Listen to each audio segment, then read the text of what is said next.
Hi guys, আজকে আমার হাজবেন্ডের বেগুনি আর পেঁয়াজি খেতে ইচ্ছে করছে। তার জন্য আমাকে বাজারে যেতে হবে।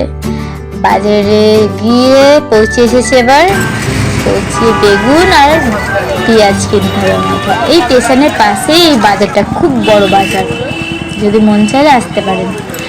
এবার কেনা হয়ে গেছে আমার পেঁয়াজ আর বেগুন। এবার আমি যাচ্ছি বাড়ি। এবার বাড়ির সামনে পুরো চলে এসেছি কাছাকাছি।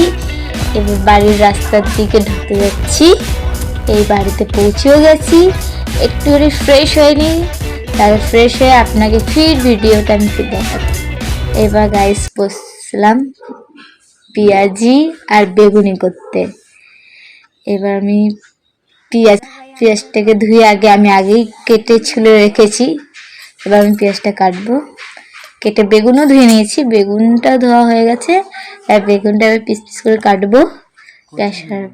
কাটার পর তারপরে বেসন ফেটবো। বেসনের রেসিপিটা আমি দেখাচ্ছি। তারপরে তো জানোই গাইস কি হয়, ভাজা হয়। তারপরে আমি তোমাকে মাছে মাছে বেগুনি আর পেঁয়াজি খাবো। আর গাইস আমি এটাকে পুরো বানিয়ে রেডি করে নিয়েছে। তোমার কিরকম লাগলো আমাকে প্লিজ জানাবে, লাইক কমেন্টস